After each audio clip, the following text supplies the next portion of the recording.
what do you see, or what have you, with all the research, with all the stories, do you see are like the top 3 things that lead women to tick, tick, boom? Because if men are listening here, we just sat here and talked about how we kill their ass. Let's keep them from making the mistakes that might get their asses killed. So what are like the top 3 things that women are like, I've had enough? I have 2. Okay.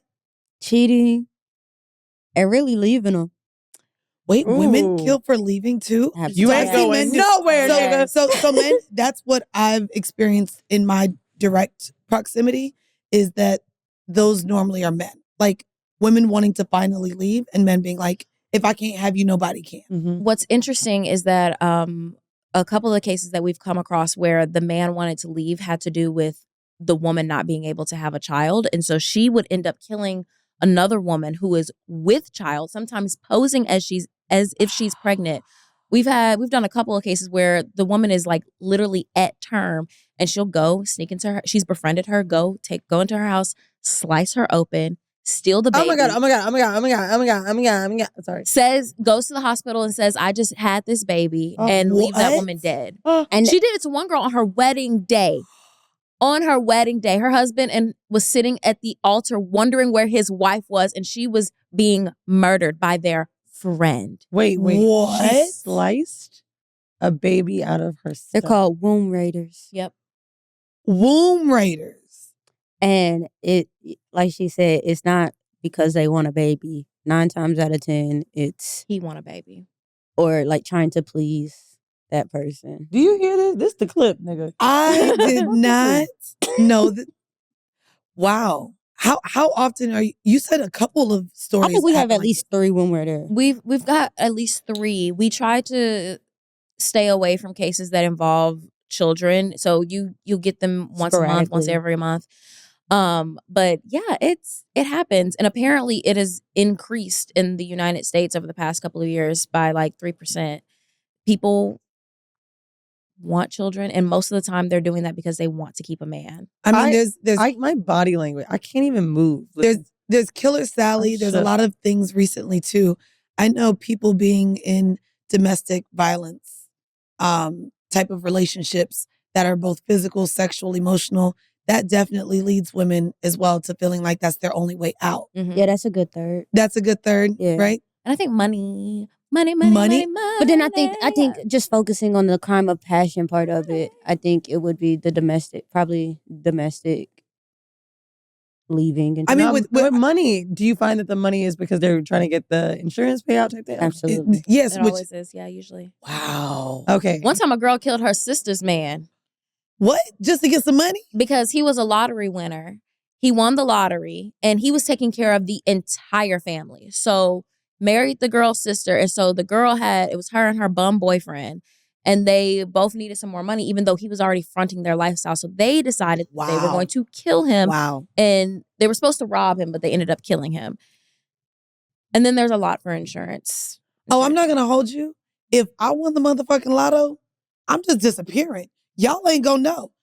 Podcast over. Oh, yeah. I'm in another country. Oh, yeah. Listen, I'm disappearing, name change. A bitch might put a wig on. Here's a good question, though. I'm going to have to get a voice change. How much money would make you fall off the earth? Because I recently was talking about this with Sistas, right?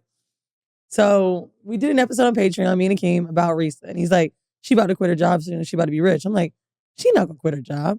He's like, of course she is. She's about to make mad bread. And I'm thinking to myself, nah, you not quitting a job for brand deals, are you? So it poses the question, how much money would make you stop everything else? Because to me, if I won like $3 million, $4 million, I wouldn't. No, because that could be gone. How much money would make you cut everything off and move? I'm a cheap hoe, so go ahead. My price is probably a little lower.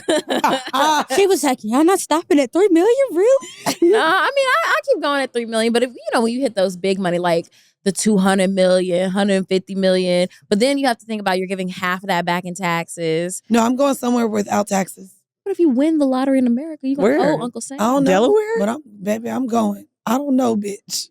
I'm going to find it. There's somewhere. Oh, Switzerland. They be nice in the banks or something. You going to be a sovereign citizen? Listen, sure will. Hawaii's 3%. Sure will. Hawaii's only 3%? And to be fair, the money going to Hawaiians as indigenous people, that's a pretty, that's a good one. They don't want us there. I know you keep trying to make it. Hawaii does not want us there, bro. I'm telling you, they don't want tourists. Y'all know Weezy want to go back to Hawaii. And I be like, bro, they do not want us there. The Hawaiians was you telling keep talking about the indigenous people. They don't want you there, bitch. Get your black ass off the goddamn island. When COVID hit, it was very difficult for businesses to stay afloat because there was no money sick. pouring into the economy. Then on top of even Maui with the fires, you remember when that happened? Mm-hmm. All of them were talking about how grateful they are that we were on their part of the land, that we were keeping. Girl, they don't even like what Oprah doing for them. They said, just get the fuck out, y'all. We got this. We got the fires because y'all keep coming over here. Now I feel like the portion of you that wants to call the police, well, I'm going.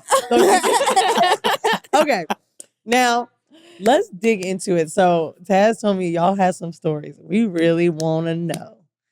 Who are some of the craziest bitches y'all done cover? Womb Raider, I actually don't feel like I can come back from that. Womb Raider is crazy.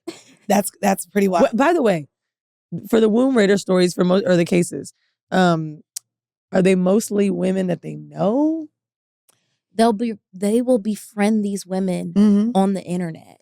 Wow. Like these mommy, but sometimes these mommy Facebook groups. Hold on, talk about the mommy Facebook groups. These mommy Facebook groups, these little support groups. These women are out here faking their pregnancy. You see it all the time where people are faking their pregnancy and they get close to these women. They trust these women. They throw each other baby showers. And in reality, these women are not pregnant. It is an actual thing. Like my friends that just had babies, they were like, we were super selective about the information that we took, about who we reached out to. If people were like, oh, we should be friends. We should be mommy friends. You were like, we're not making mommy friends. We're just on these Facebook groups for information. Niggas, so they can steal kids? What the They fuck? are stealing children. Wow. Yes. So you cut it open. Because technically you're supposed to survive, right? It's a cesarean section. And so if you're technically you're supposed to survive, but if they're bleeding out, you don't know how to take care of them. You don't know how to make sure that they're sewn up correctly. So these women are dying. Yeah, they're bleeding. But how are they getting them to the point where like you can even cut their stomach open? Like they're push them. They 9 months pregnant. Push them. They fall, cut. Or stab them. Yeah. Or she stabbed her in the neck and then cut her. She was just making sure that the abdomen was taken care of. And the babies survive. Wow. Bro, can you imagine you're born? No. No.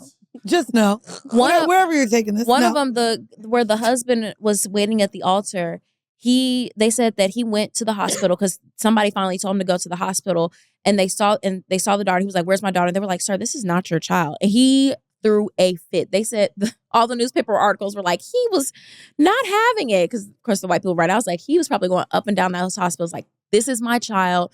Do a DNA test. Do a DNA test. But the woman, the murderess, she was refusing medical service, and you can do that. So if she's refusing to be tested or for them to look at her, and she says, "This is my newborn baby," they're inclined to believe her. So it wasn't until he made a huge fuss and he was like, no, this woman is crazy. That is my child, not her child. Then finally they did a DNA test and he was able to take his daughter home. And the wife didn't make it? She didn't make it on their wedding day. The psychological warfare in his own life following that instance. I have a new theory. Here's when I'd become a killer. Put me in jail for some other shit. Then a bitch like that come into jail, I'll kill that hoe. That's ridiculous. Like, I do believe in ganging up on people that are terrible. Like, I think that's okay.